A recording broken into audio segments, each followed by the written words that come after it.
Dukes Nation, this is your home for all things Duquesne University athletics, whether it's basketball or football or soccer or lacrosse or volleyball, track and field, golf, swimming, you name it, everything in between. If it's happening at UPMC Cooper Fieldhouse, Arthur J. Rooney Athletic Field, or anywhere our Dukes play, you're going to hear about it here. Hello and welcome, Dukes fans. You are looking at co-producer Rudy Longarini inside the worldwide headquarters and studios of All Dukes Sports Talk.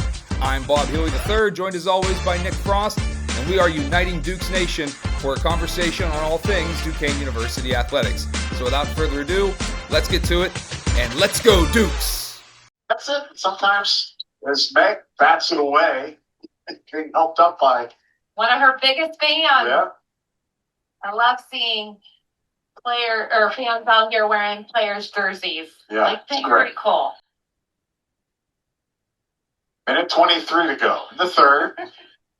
What are you laughing at? All right, folks. The Lakers might have Jack Nicholson. The Knicks might have Timothy Chalamet. But the Duquesne Dukes have Brent Hitman Sutherland, who is the guest on the latest podcast episode of All Dukes Sports Talk. I'm Bob Healy III, as usual, joined by Nick Frost, our man out in California, Rudy Longarini, and the man of the hour for this show. And we're going to give this to you for about an hour. We're going to talk to him and get his thoughts on all things Duquesne basketball. You've seen him courtside. He's got the shades. He's always got a great jersey on, including tonight. He's wearing this for us. It's Brent Sutherland. Hitman, thanks for joining us. Good evening, gentlemen. And greetings, Dukes fans. Thanks so much for having me. I'm really ecstatic to be here. And by the way, you fellas are doing a great job on this podcast. So I am Brent Sutherland, a.k.a. Hitman. This was actually a difficult decision for me about whether or not I was going to come back for this new season. And I was fully intent on retiring from my courtside seats at Duquesne women's basketball games following the conclusion of my dear friend Megan McConnell and her illustrious collegiate career. That was truly something to behold, one hell of a ride that can never be replicated. So after a lot of careful thought, I've decided to return this season and bring my passion back to UPMC Cooper Fieldhouse. We still got a McConnell on the team to support, so let's go Dukes. Well, we're all pretty excited to hear that. I was able to text with Megan as I scroll through some photos of you and her over the years during her career. Oops, here we go. Slow it down. During her career on the Bluff. And Megan said, absolutely, you can show photos of me and Brent. We talked to her about her number one fan when she was on the podcast. I think it was late, maybe last, actually might have been earlier this past sort of off season, if you will, what summer episode we did. And Megan and Brent seem to have a great rapport. Not just courtside, but as you can see, off the court as well. And so, Brent, I'm excited to know that you're coming back courtside because you're just a part of the atmosphere there now, especially for the women's games. That makes me wonder, though, will you be coming to any men's games, or is your sort of fandom locked in with the women's program? Great question. I have been to men's games over the years, and I do intend on coming back for some men's games. My nephews love them, of course. I will be courtside for all of the women's games for sure, but I will be at a few men's games. Like, I know they have a doubleheader. I'll be there November 3rd for the opener, and I'm really looking forward to that. But primarily the women's games, but I will be at a few men's games as well. I know it was awesome tailgating with you at the Duquesne Pitt football game. So I really respect the Duquesne and their program in all sports, but the women's program, Dan Burt runs a first-class program, and he's always been so kind to me. So I had to bring it back, and especially with Kelly McConnell on the team, I'm really looking forward to that. They will also at some point retire the number 4 jersey, so that will be one heck of a ceremony and celebration. So I'll definitely be at all the women's games for sure this season for the home games. Brent, how did you become a fan of the Dukes? Is it through Megan? And did you meet her through basketball or some other way? Like, give us your background. Where are you from? Where'd you go to school? All that. I'm originally from Greenville, Pennsylvania. I went to Clarion University. So I'm not really directly connected to Duquesne at all. And I am a Megan McConnell first and foremost, and a Duquesne fan is secondary to that.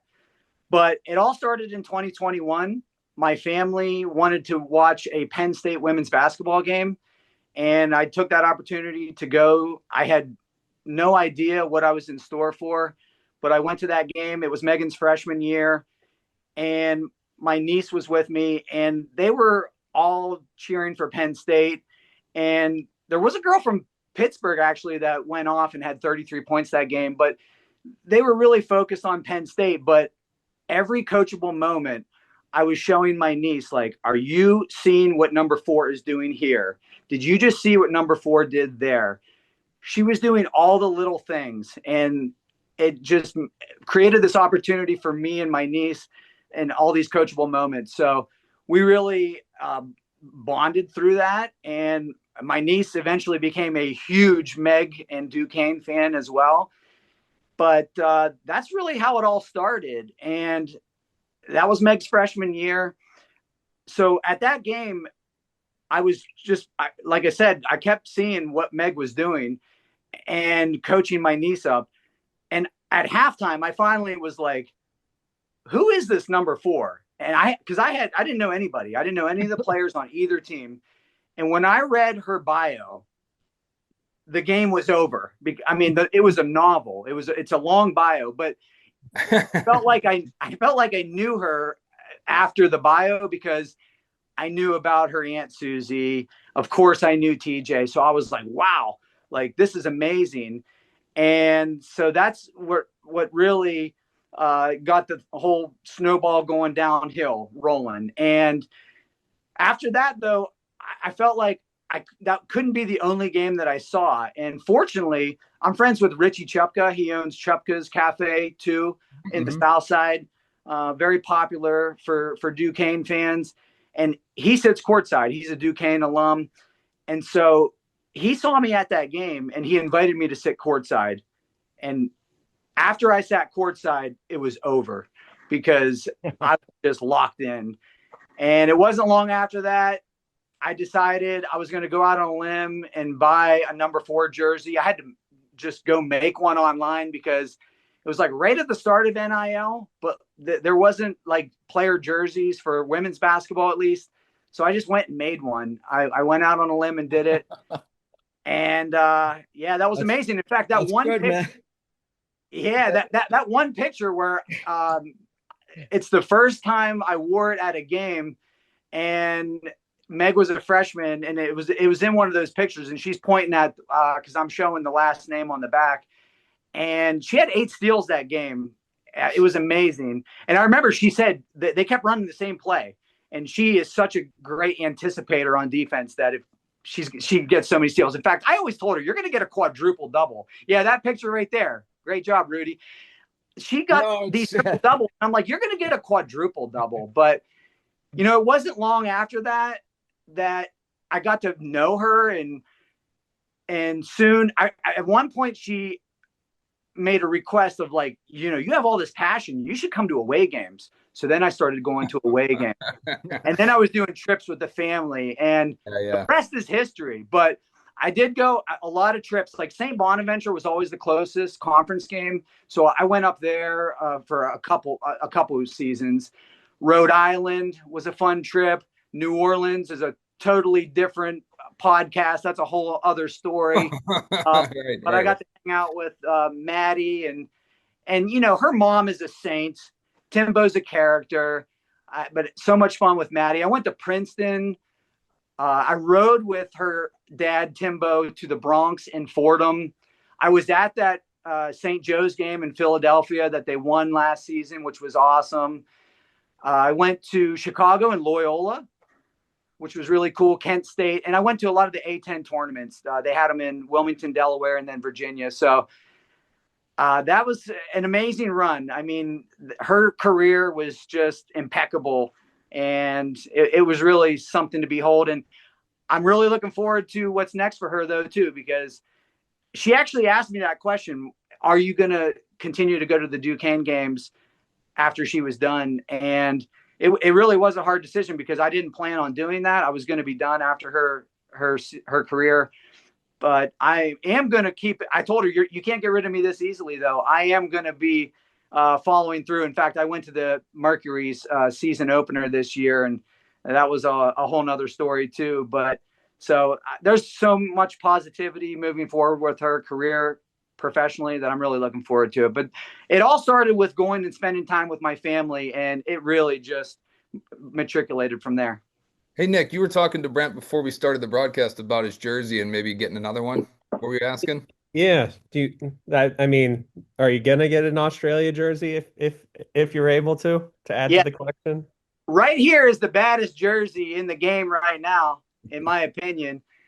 But yes, I am working to get a Bendigo Spirit jersey. She's back to wearing number 4, so that's pretty cool. But yeah, I do want to get one. They have a really nice yellow one, so I want to get that, and I plan on getting that. I really was thinking of going to Australia to watch her play. Those flights are vicious. It's literally 3 days to get there and back. So I'm not sure if I'm going to make that happen, but I'm really looking forward to her coming back and getting into a training camp for the W next year. Right on. Well, look, we're excited to have you on with us, man. Thanks for giving us your time. We want to actually keep you on to talk about all things Duquesne athletics, then, if you don't mind. And so we want to get your thoughts about. I know for a couple of weeks we've been sort of banding around the idea here of. By the way, here's the number 4 Bendigo Spirit jersey that Oh, our man Brent's going to look into getting soon. But anyway, the we've been sort of banding around our idea for a while that we want to go to like, hey, what's it's way too early to predict the starting 5 for the men's and women's basketball teams, but um, it's actually not that early anymore. We've been kicking it for like a month. Let's start with the men, guys. And the men's team is going to open up officially November 3rd at home against Niagara. So that's less than a month away. It's a Monday night at 7 o'clock. And their scrimmage, the super secret scrimmage that he still reported on Twitter, they beat Cleveland State. And I can also tell you that I was snuck some statistics from that game. And so the Dukes won that game pretty handily. Now, they're unofficial statistics, and the source will remain anonymous on such a thing. But I will tell you guys that, and I don't know why it has to be so secret, but the Dukes won that game 85-60. So they were all over Cleveland State. And, and I will say that David Dixon put up some big numbers again. I know this stuff's unofficial, but he had a double-double points and rebounds. The guys who Max Edwards did play. So there's a lot to like. I can tell you the guys who saw the court were Brandon Hall, Terrence Ginyard, Jimmy Williams, John Hughley the fourth, Jakob Netjes, Dave Dixon, Dom Akins, Max Edwards, Lazar Milosevic. I know we're going to get these names right eventually throughout the season, and Arnest Lawson all played. I don't want to have to be the one who goes first. I can also just put that onus on somebody else. So I'm going to throw it to Nick, actually, and then I'll go to Rudy to maybe get his reply. Nick, if you had to say today, right now, who's going to be our starting 5? You can take it any way you want, position wise, maybe move somebody in and out of position. You go right ahead. And I will say that I overheard a conversation. Well, I have DeMichael in class, so we've been talking about him coming off of his surgery and everything. And he says he does expect to play. So if not in the season opener, he might be limited, but he expects to be ready for the season. So, if we want to consider Jake for this, I say go right ahead. So Nick, do you have thoughts on a all starting right. 5? Perfect. Because I was going to take Jake and just say I don't care whether he'll be ready for the start of the season or not. He's in my starting 5. Terrence Ginyard, I do have at point guard. I've heard amazing things about his ability to just create penetration, drive to the basket consistently, and kind of get the offense flowing. Cam Crawford at small forward. I do think that him and Jake as a dynamic defensive duo on the wing will just be fantastic. Netjes at power forward, and then I have Hughley at center. Um, I think that Hughley is going to be the first big that we've had in a long time who can actually be an offensive focal point, especially against the A10. So I'm looking forward to seeing him put up some points. And then, I mean, there's so many bench guys that very easily could fill into any of these roles. But shout out to Dave Dixon, who will be starting his senior year for us and very easily could share a 30-minute role among Netjes and Hughley getting subbed in to those spots. All right, give me those again, position by position. So All who's right. your one? Point guard, Terrence Ginyard. Hmm. 2, Jake DeMichael. Okay. 3, Cam Crawford. Uh-huh. 4, Netchus. And then at 5, John Hughley. Big John. So and then you have coming off to spell Hughley, you're thinking Dixon would be the maybe the first guy off the bench, or are you thinking it would be Max Edwards? Like if you had to pick your sixth man, just to put you on the spot. I'll put Dixon as the sixth man. He'll be either coming for Netchus or Hughley, depending on the matchup. I'm really looking forward to seeing all the size that we can throw at the entire conference, really, with all of these players that we have. According to people who witnessed the scrimmage and not just through the stats that were leaked to me, but like they look really good. That's very encouraging. Rudy, any changes to or any comments on what Nick had for his starting five? Well, pretty much the same thing. Uh, Terrence Ginyard, you know, I I was going to acquiesce what he had Nick had said before last week that uh, his penetration is going to be essential to get the ball to the bigs and uh, and so yeah, he is he's dude. I think he's the key. I mean.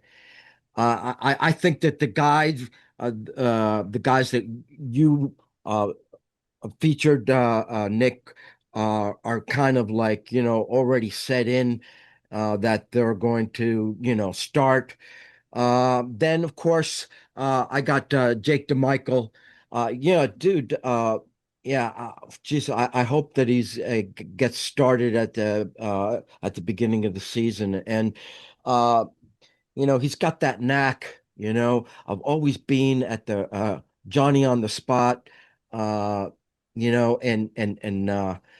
but I'd like to see some improvement from his 3 point. And then we get to Nexus, I've been a Nexus lover. Um, but and and he's really got to improve his 3 point. Uh, I don't know what they can do, but like I said last year, as the season was ending, that man, I don't care what he's doing, but he's got to plant himself beyond the 3 point arc and practice the hell out of it. And so I don't know. And then as a starting forward, right? Um, I have him as a power forward. And then of course Cam. When uh dude, I underestimated, but when I got the footage, okay, of courtside, when I got to see Cam uh close up, okay, man, that guy is remarkable. Uh just can juke and can get open and but has the size to go to the rim, all right? And flowing and he's our best 3 point shooter right now. I mean, if you have to look at the stats. And so I expect basically I expect that he should try to garner, all conference standing, you know. Uh and and then Hughley, I mean, what can you say about this? As I stated last week, uh, Drew is an inside out guy, okay? I think, okay?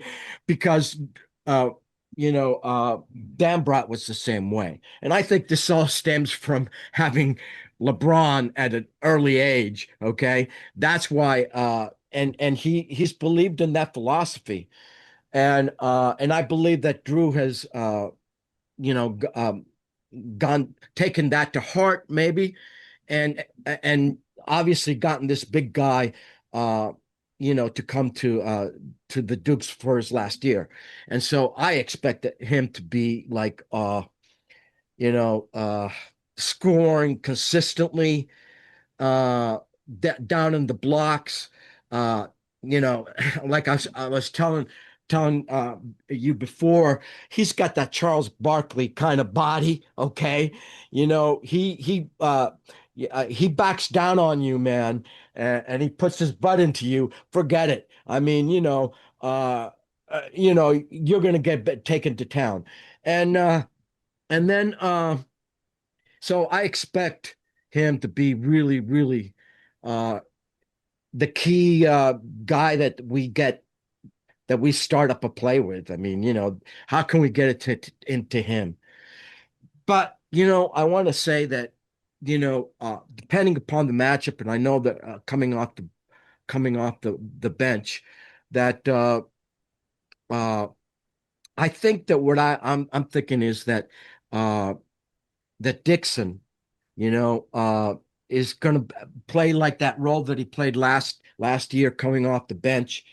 But I'd like to see how uh, I got Nexus as the power forward, but he's not really a power forward. I hope he muscles up because I truly believe that. But he wasn't much of a poster. If you notice Nexus last year, he was more of getting on the outside, getting to the boards, but he wasn't really a guy that would back down a defender and shoot in the post. And so I'm thinking that, you know, Nexus and Dixon are going to be interchangeable. And I'd like to see Hmm. a big lineup where Dixon and Hughley are on the same floor at the same time. Hmm. Okay. That's So interesting, like Rick. a twin towers kind of a thing. All right. Yeah, I don't And hate that either, man. yeah. And then dude, the wild card, Maximus Edwards, we're sitting on pins and needles whether he's gonna get out of this situation that he's in. And I think that he's going to uh I just hope, it's got to be a distraction to him, and to the team. Okay. And I just hope this whole thing gets squared away before the season starts, obviously. And we're gonna need him, man. And like I said last year, before he got hot, he was struggling, because Drew went to him early in the season, and he wasn't really, I don't know, he wasn't producing. And then he went through that hot streak for about 5 games where he was either the high scorer for us or really the initiator of scoring. And so yeah, I think Maximus Edwards coming in for Cam when he needs a relief, and for Nexus when he needs a blow. So that's it. I mean, that's what I have. I have Ginyard point guard, Michael starting shooting guard, Nexus power forward, Cam Crawford, well, guard small forward really, and then the center Hughley, and then Uh, those two. Yeah. yeah, I'm similar to you in a way, and I'll get to mine. I want to give our guest a chance to maybe talk about. I don't know how closely you followed the men's team. Obviously, we know you see at the women's games, Brent. And I'm looking forward to hearing your thoughts on the upcoming women's season. But do you have any prevailing thoughts about the men's team that you're hearing today that you want to comment on? The only thing I'll add is David Dixon's my guy. I've met him a few times, and I think he's a really quality person and a great player too. So I would expect good things out of David Dixon for sure. I'm gonna second that. In fact, Dixon's my starting center to begin the season, believe it or not. And here's why: I just haven't seen Hughley play a lot. I know he played at Pitt, but this is his fourth team. He's been around. I mean, it's one way to look at it is if this is your fourth team. I mean, maybe you're just not doing enough things that people like. You're not getting, for whatever reason, he's bounced around a lot. Now he is a big grown man, and he's an older player, and he's got a ton of strength because he's fully grown. He's older than most of these guys, and that's. But I have him coming off the bench for Dixon. I think Dixon's going to get the start on opening night. He's the veteran. He's been a champion here. So I just think they're going to go with Dixon, but I can't confirm that. I haven't watched them practice. I don't, I'm not I don't cover the team professionally, right? This is just a passion for us. So I can't say for sure that he's not being outperformed by Hughley, but I'm going to go with the guy I know and the guy I've seen. But I know Hughley has tons of pedigree and he's here for a reason. So I imagine he'll work his way into the opening night rotation pretty quickly. So I think he's going to be first off the bench. I'm okay. I also have Ginyard and I have DeMichael as my one and my two, and I have Crawford as my three. Although I like what Rudy's talking about with Netchus maybe also being a three.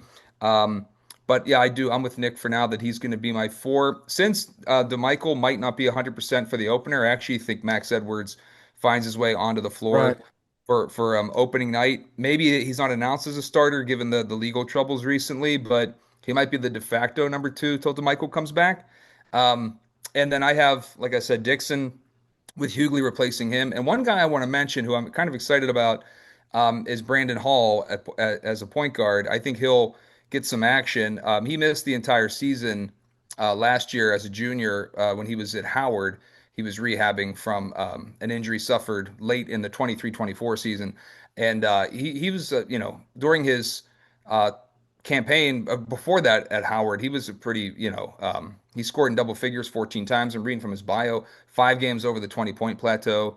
Oh, So like I like him. But again, not just guys we haven't seen. There's so much turnover in college sports anymore. But I think Brandon Hall is someone we shouldn't sleep on. So I would he might actually get some minutes at point guard. I don't think he'll start, but I think we all kind of are unanimous about Ginyard. So yeah, guys, that's I think that was good. That's we're all sort of on a similar page. Um, I want to again point out that the men's team opens play non-conference, and it's less than a month from now. It's going to be a Monday night that the men play on. Oops, sorry, lost my schedule. I was on the football team there for a second. Oh shoot, well, I mentioned it earlier, and now I've lost it. well, But it, anyway, I wanted to say where you're trying to find that. yeah, We went over the fact that we have a very difficult schedule for a conference play, but I failed to mention that, dude. We started 0-5 hmm last year, non-conference, and if Well, we it's supposed start, to be I an mean, easy non-conference start if we too. start 0-5 this year, dude. I mean, forget the conference. I mean, right.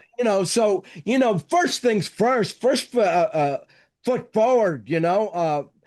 Step forward. Get through the non-conference schedule first, and then let's talk about the the conference schedule. But yeah, Well, that yeah, starts November 3rd, Monday night, November 3rd against Niagara, 7 o'clock tip off at the Coop. So we'll see you there. I have a night class, but we won't be there the entire time. We are gonna, if you're in my class, you'll get down there in time to see some of the game. I always try to fold that stuff into the stuff that we cover. Let's get to the women's team, and I'm gonna actually start with our guest, and I'm gonna ask Hitman if he has a thought as to an opening five for the women's team this year. Yeah, that's a double header, and that's why you'll probably see me at both the women's Good game call. Good and the call. men's. They play St. Francis or earlier in the afternoon on November 3rd. 2 o'clock. Exactly. So, yeah, I look, we don't have Meg McConnell. So, it's going to be a lot different. And part of back to the original question is like what drew me to the women's program and everything. Her like athleticism and competitive drive and toughness and grit, the way that it collided with her grace and elegance, it really was breathtaking to me. I mean, it seriously took my breath away, and I was just captivated by her energy. And then getting to know her was so amazing. And that's really what drew me to the Duquesne's women program. She's a real one, just a phenomenal person, a beautiful soul, amazing spirit. And of course, her cousins on the team, Kelly. I would say that starting five is definitely there's some players that I'll look to see for sure. And with respect to Meg, I mean, and you guys know this, I think too. You have girls, right? She has Nick and I such do, right? inspiration to my nieces and nephews. She's outstanding with children. And Hmm. so I was uncle of the year the last 4 years for just facilitating opportunities to meet her, take pictures with her, and watch her play. And they thought it was so cool that I like got to know her and be friends with her. So I am proud as an uncle to introduce them to a positive role model like that they can look up to. Meg's such a strong, bold young lady that's what I want them to aspire to be like. And they absolutely idolize her. And I'm just forever grateful for that relationship. And she actually motivated me too. Like I pretty much was at the crossroads of a midlife crisis in a dark, depressing winter when I met her, and she really helped me. Like made me feel youthful again and vibrant. I started getting back into the gym, Bob, because I felt like if I'm going to wear the jersey, I didn't want to be slouched. Like Yeah, I'm right. representative of the brand, and I think she had mentioned that when she was younger, people thought I was her brother. Actually, they came up thought I was her brother, and there were a couple instances where I remember. I think at the Princeton game, this older lady came up to me and she said, "Your daughter is one hell of a ball player." Oh Yeah. man. Oh man. As far as the women's program, this is going to be just a totally different season. And Well, no journey either.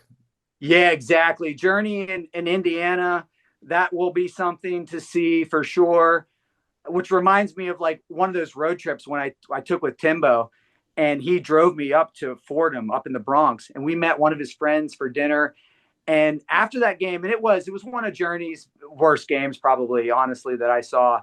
And he's cutting jokes with me and everything. And then after the game, he gave her a motivational speech, the likes of which I had never heard before in my life. And it was about body language and you got to believe in yourself. And it was all from such a positive place. And she was very receptive to it. And then it's like, and he did that for a few minutes. And then when he walked away, he's back to cutting jokes. He was like a light switch.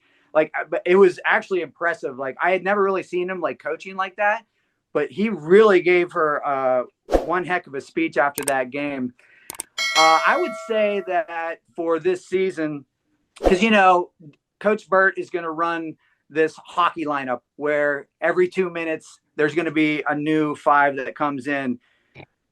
Of course, I want to show my utmost respect, and I'm looking forward to supporting Kelly McConnell. I think in the starting five, you got to see Mackenzie Blackford, of course, the returning scorer from last year's team.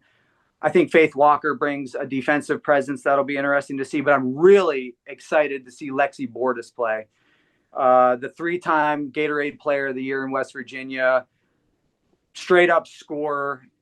She can shoot the lights out.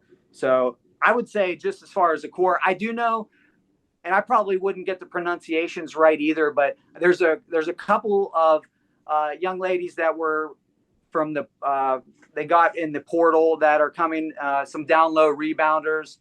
And so I'm not sure about who's going to be starting down low, but I think as far as a core, I would be looking at Bordas, Walker, and Blackford's in the starting lineup for the women's program. But it's going to be. I wouldn't be surprised if you see multiple starting lineups this year. Yeah. By the way, for the listeners, viewers, if I look darker on camera now, it's because my little ring light just died. I guess I didn't charge it enough. Hey Nick, who do you see out of the ones that Brent has mentioned, starting point guard?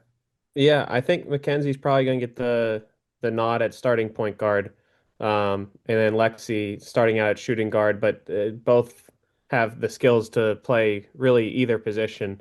And then another guard that I wanted to mention that I think might break the starting lineup is Gabby Grantham Medley, who was a redshirt last year. Provided some key minutes, and then Meg actually did give her a shout out when she was on the podcast earlier this offseason.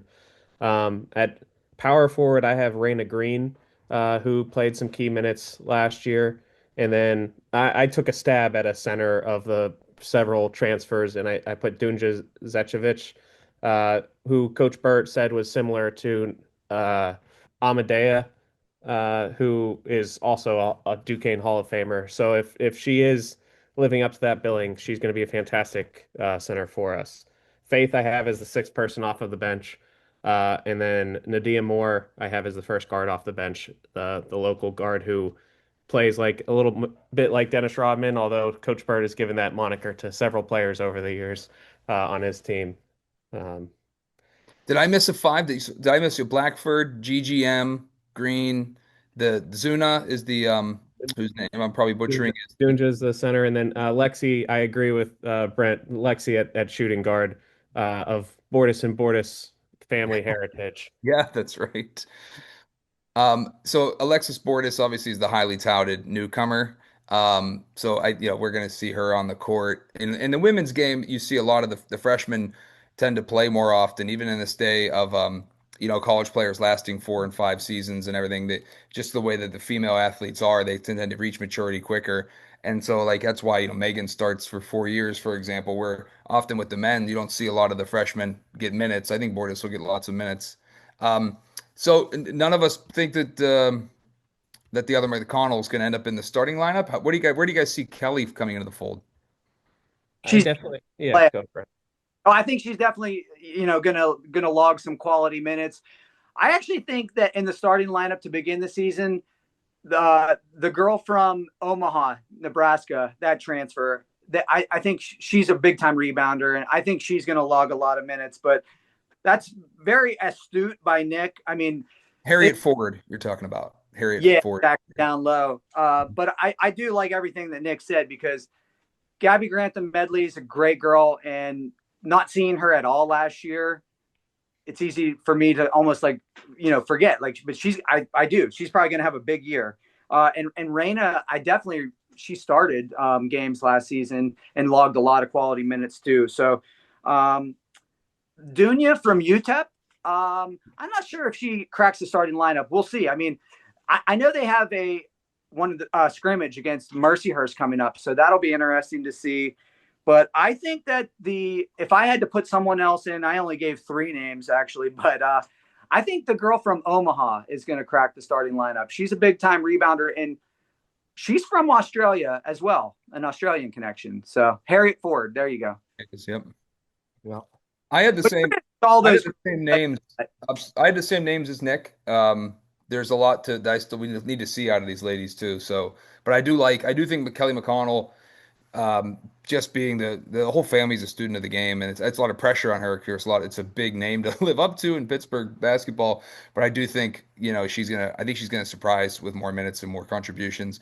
I cut you off, Brent. I'm sorry. No, the only thing that just made me think of is there's a preseason tip-off event for the men's and women's season ticket holders, and they always run just a really cool event before the season.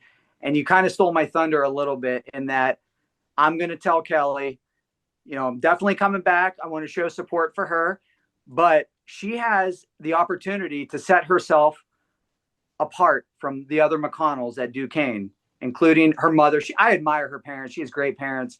Got to meet them, but her mother was a great at Duquesne. Obviously, her cousins, an A10 championship. So if she can get that A10 championship, there is some unfinished business there. And I plan on telling her that October 23rd is the preseason tip event at the UPMC Cooper Fieldhouse. So that's always a really cool event, and it's for both men's and women's team. But yeah, it's going to be an exciting season. Tough A10 conference, I'm sure, for both the men and the women's teams.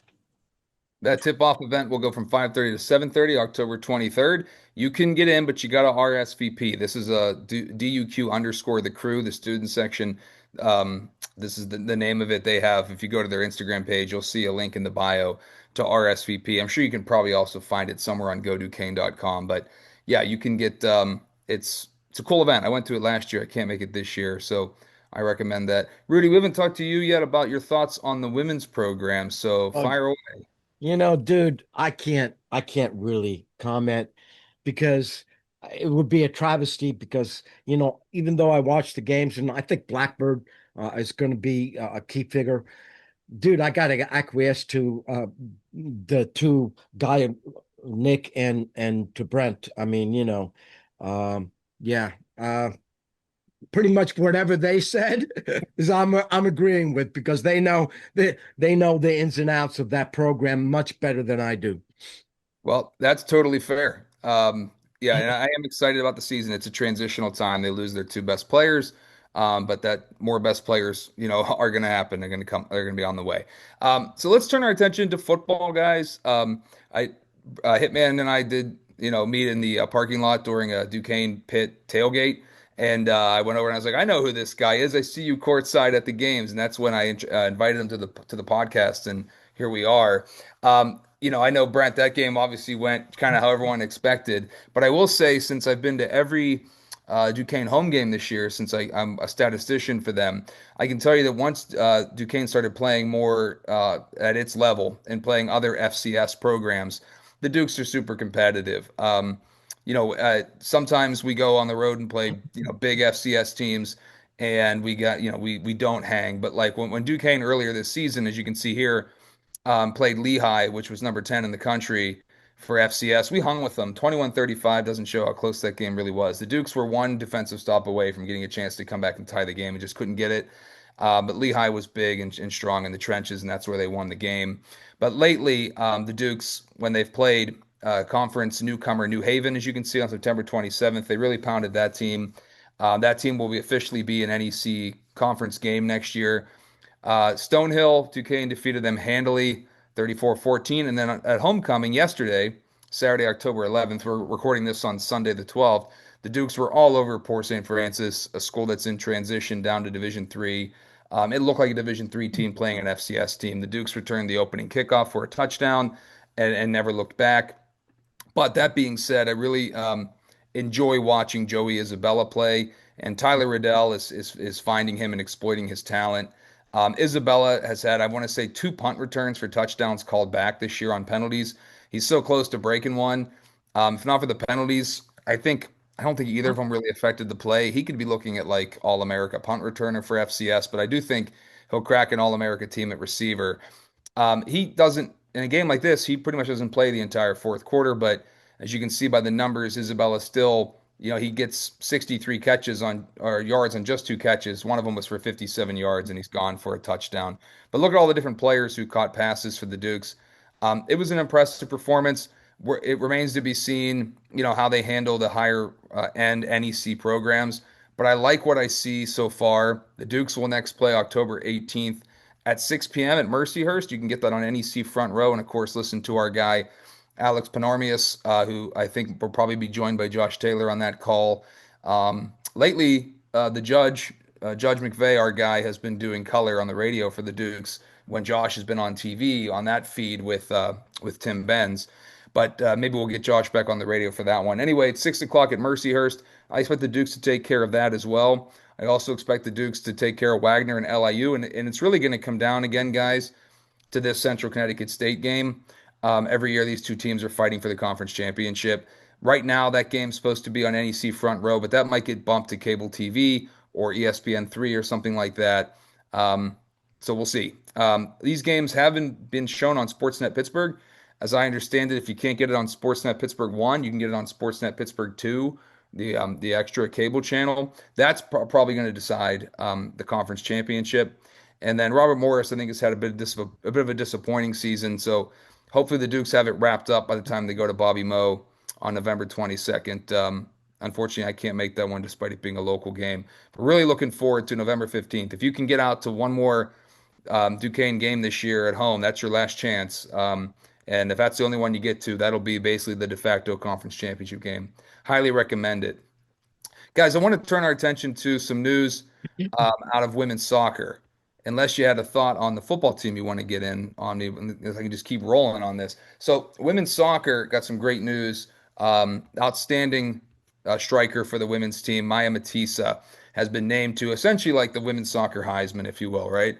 So the Herman Trophy has a watch list, and at mid-season, she's one of the 35 women's players to be selected for this honor. It's awarded to the Division I Women's Soccer Player of the Year in the NCAA. She's the only Atlantic 10 player to make the list. I actually can show you that watch list, as you can see here. And some of the programs on here, you're talking Virginia, Tennessee, right, Mississippi State anyway, University of Notre Dame, Florida State, and then there's Duquesne down there represented by Maya Matisa. So an incredible start to the season for Matisa. Our latest look at her numbers, I guess it's not necessarily the start anymore because they're into A10 play. But as you can see, Matissa continues to impress with 12 goals and 3 assists, and that's in 13 matches. So almost a goal a match is unheard of in soccer. The 27 points far and away leading the team. The Dukes ladies, by the way, on the women's soccer team, as I stick with a couple links to show you guys, you can see they're right in the thick of things in the Atlantic 10 standings for women's soccer. And not everybody in the Atlantic 10 makes the postseason. So eventually it'll get down to a top 8, and that's who makes the postseason bracket. What the Dukes, of course, hope is to be one of those higher seeds, because then they'll get to host, a home match. The Dukes did win this back in, I want to say, like maybe 2013 or 14. The Dukes were Atlantic 10 champions, kind of surprisingly, coming from a pretty low seed. But they have a chance to, maybe grab, one of those very high spots right now. They're sitting there with 12 points in the conference because you get 3 for a win. So good stuff out of the women's soccer team. That's been a team that hasn't had a ton to cheer about since winning the Atlantic 10 title. A lot of that, I think, we have to give credit to the coaching staff. The Duquesne women's soccer coaching staff is pretty new with Coach Geiges taking over. So a lot of success really early for Coach Geiges. And the Dukes will play a couple of home games that you have a chance to get to on October 16th at Rooney Field at 7 p.m. against Loyola Chicago's an 8-10 match. And then they finish October 26th, a Sunday afternoon at 1:30. You get a chance to say goodbye to Maya Matissa and the rest of the seniors. That is the final regular season match before they turn their attention to A10s. And then as far as the men, guys, it's been much tougher sledding. As you can see, the men are Yeah. down here at 1-4. Rudy, we were excited about the men after a couple of Victories, yeah. close calls against like big programs, and then winning that game up in Syracuse. Yeah. Uh, I don't know. Of course, we've been trying to get the coach for the Dukes a soccer team because I have a shout out to him because he's a Coach former Brooks. he grew up in Fort Myers, Florida, where I spent 20 years. But anyway, and I wanted to, that place got wiped out 4 years ago in a hurricane, and I'm just curious to find out what transpired there. But anyway, dude, yeah, I'm just a little shocked that they're a good defensive team. It seems like their main one of the main cogs is one guy that plays fullback and is has been on the field forever. Apparently, he plays uh, every game that the Dukes have played. Anyway, so I'm just I'm not stunned because obviously these other teams are gonna want to win too. But yeah. Yeah, it is. We had high hopes for it. Unfortunately, the Dukes are, and I think we might be talking about Grant McIntosh. I think if I'm not mistaken, who's a Uh-huh. senior. And yeah, he sees a ton of action. But yeah, that team, started out relatively hot and non-conference play, but they've just had tough sledding in the A10s. Um, Road they trouble specifically in A10. Very good point. So maybe when things come back home to Rooney Field, they can get a couple of wins and sneak into the playoffs. You have to be a top 8 team to make that playoff as well. The Uh-huh. Duke will play October 18th against George Washington at Rooney Field at 7 p.m. And then they have their senior day, November 1st at 7 p.m. against George Mason. The women's soccer team already had their official senior day, but 2 more chances to see the men at Rooney Field, and who knows, 3 points for a win. So you're not entirely out of it, but some other chips are going to have to fall different places for the men to get into the A10 playoffs. I want to talk about volleyball. The Duke's ladies volleyball team is also struggling to make the postseason. As you can see, 1-6 in the conference, and this followed a very hot start to the Right. non-conference schedule. So they sort of found their level. Unfortunately, in the A10 when it got to conference play, again the season's not over, but as you can see by the championship here, you have to be in the top 6 to make the Atlantic 10 volleyball playoffs, and they're 1, 2, 3, 4, 5, 6. They're right out of the top 6 right now. They're chasing Davidson for the last spot, but it's a very top heavy conference, as you guys can see. Right. Dayton's always a huge power in the Atlantic 10. They seem to almost win it every year. But I would love to see those ladies get into the playoffs. The women's volleyball schedule as it looks now, remaining games, as you can see here. There's some room left to make up some ground and try to make their way in, especially if you have a good day, a good weekend, you can pick up two victories with these double headers the way it's scheduled. There is there's a long homestand coming up to finish the season, which is nice. As you can see here, October 24th through November 9th, the Dukes will play 6 home matches against Rhode Island for 2, St. Louis for 2, and Davidson for 2, respectively, before closing out at George Washington and DC on the 14th and 15th. So there's still opportunity there, but yeah, not what they had hoped for. Guys, I want to give our guest a chance to give us some final thoughts and maybe get us pumped about basketball season again. He's going to be at the tip-off event. So if you see the guy there with the fancy jersey and tinted glasses, that's our guy. That's Duquesne's courtside celeb. So a big shout out to the Hitman for coming on tonight. And Hitman, what can we most look forward to this year out of Duquesne hoops? Because you're like a very visible guy down there now, and I want you to get us excited for the season. I'm going to be bringing the passion and the energy for sure. And I'm excited about that. On the football program, just real quick, I mentioned I went to Clarion. So I went to school with Reggie Wells, who had a great professional career and then was the D-line coach for Duquesne. I think last year he was his last year there. But and that was a really cool opportunity. When he was a rookie in the league, I was the sports editor at the newspaper, so at Clarion, the school newspaper. So I got to go cover the game, and I got to interview him in the locker room, and I was sidelines for that game. It was really awesome. Emmitt Smith was on the Cardinals. That was really cool. And that was the team that lost to the Steelers in the Super Bowl, right? When he played for the Cardinals. Yeah, he almost made that tackle on James Harrison. Yeah. Oh, wow. Yeah. And you guys know my man Kevin on defense for Duquesne, the D lineman. Kersinger? Is it Kersinger? Yeah, that's my good player. He's had a good player. He's had a good season too. He's awesome. And if you go to that's New Haven, Connecticut, right? For Central Connecticut State. For the game. Well, there's my man Kevin. But yep. New Haven, it's up in Connecticut, right? Central Connecticut State? Yeah, but they're coming here. Yeah, okay. They're coming here. That game will be here. Home game. New Haven. He's talking about the... Oh, you're talking about the new team. Yeah, I'm sorry. New Haven, Connecticut. That game was here too, but yeah, New Haven. All right, so next year it'll be in New Haven. That's right. You go. If you're a statistician and you go, make sure you get pizza because that's the pizza capital of the world. And I know it firsthand because one of those road trips I went on, I took my nephew to Rhode Island. That's a long haul. It's a really long haul. It was they played Rhode Island on a New Year's Eve, actually. I think, it was a couple years ago. So I took my nephew up there and we made it about the pizza trip because we stopped off in New Haven, Connecticut, and they got the best pizza. It's just by far the best pizza. So if you go there next year, make sure that you get pizza. There's Frank's a Beats. They call it a Beats too, but Sal's was the spot. Make sure that you go there, Bob. All right, that's a good call. Thanks for that tip. Actually, you got me thinking about next year's football schedule. The Dukes will play 3 big road games against, higher, not higher division in terms of Youngstown State, but they are from like a bigger program. But the Dukes will play at Air Force September 5th, at Youngstown State September 12th, and then at Washington State for the Cougars way out across the country on September 19th. I don't know if New Haven being new to the conference means that they'll start the home and aways next year for them, or if this year counted for that, but I'm assuming they're going to be at New Haven. So yeah, thanks for the pizza tip.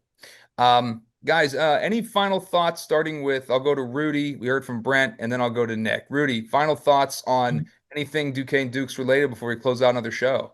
Well, I don't know if you could start a campaign, but we should start a campaign to get Isabella into the NFL. I'm telling you. Joey Isabella, the receiver. Yeah. Yeah. That's all I got to say. And I'm looking forward to, the Dukes and I'd like, the Central Connecticut game is going to be crucial. But it's at home. So, we played them at their place last year, right? We don't need to talk about that game. Okay. But, Yeah, so I'm a little far for me to get on a plane and get on to see that game, but dude, yeah, anybody out there, you got to see this guy. I mean, yeah, I think he should be an All-American. And yeah, I I think we should start a campaign to get him a tryout with the Steelers, man. They Well, need this is they his need wide receivers, man. This is his brother, right? If I'm not mistaken, Andy Isabella. And that Right. does help to have the name recognition and know that there's a bloodline there, genetically. I tell you, the dude, when Joey gets an open space, like the tape he's putting down, I know it's against FCS competition, but you can tell his athleticism. And he's just, I mean, we're talking a very low body fat percentage on this guy. Like I've seen some of the workouts too. I mean, he's very, very thick in all the right areas. He just looks like a big, strong NFL type football player. He's like a Bill Belichick dream. If Belichick Right. was in the Patriots, a, Right. re- Yeah. a reliable guy that's shifty. That Reliable guy with great hands, right. never drops anything, and is always in the middle of everything. And he's not afraid to go over the middle, man. You And a know? good punt returner. Good punt Yeah. returner. I Right. know. Yeah. Nick, any final thoughts on the Dukes? Yeah, so I want to touch on Maximus Edwards. There was news, I don't know if it was this past week or the week before, but basically he's agreed in principle to a plea deal where he'll just plead to a non-traffic summary offense after he completes a domestic violence Right. program. So that there is an impending resolution there, which should happen on November 13th, as long as everything goes according to plan. So there's some good news on that front. Wanted to shout out Brent because the first road trip you mentioned was going to St. Bonaventure, and that's when you know you're really there for only the basketball. Been there, and that is And there is Oleon, there's nothing in any Oleon other no, except there's no. not another attraction out there. Yeah, Um, so exactly. And by the way, November 13th is my birthday, which one of the things that Meg and I shared was her birthday before mine. So if you saw that picture, Bob, that though I made a bobblehead for her on her birthday. And I thought it was cool because I didn't think anybody in her family had a bobblehead. I don't know if TJ or Susie had one yet. So I specially made one. And the one picture is a reaction of her receiving that bobblehead because we had the birthday thing going on where her birthday is the day before mine. So yeah, my birthday is November 13th. So and By the hers way, is I just got rid of the files when the show was ending, but that's Megan receiving her bobblehead. You can see the reaction there. Very cool. Very cool. Yeah. That's great, man. That's yeah. great. That's Actually, fantastic. and to Rudy's point, there was one picture that was grainy, kind of because it's older, but I'll never forget it because it was the whole team was out at Chupka's too, at my friend Richie's bar, and Tomlin happened to be there, and so they all asked to take a picture. And I remember Coach T was like, "These girls don't want a picture with this old man," and I was like, "Oh yeah, they do," you know. Yeah. Right. Right. They got a great picture. It was like the whole team, and they got a picture with Coach Tomlin that night. So, yeah, maybe if we see him down here on the South Side, Rudy, we'll start. I'll get in his ear about this Isabella. Yeah, That's all, for man. sure.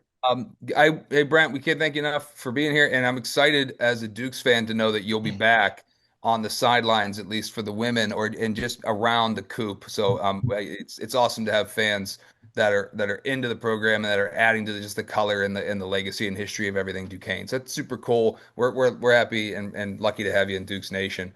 So okay, guys, until next time, we're still working on getting a few more guests lined up. Kieran Achara has confirmed he will come on the show.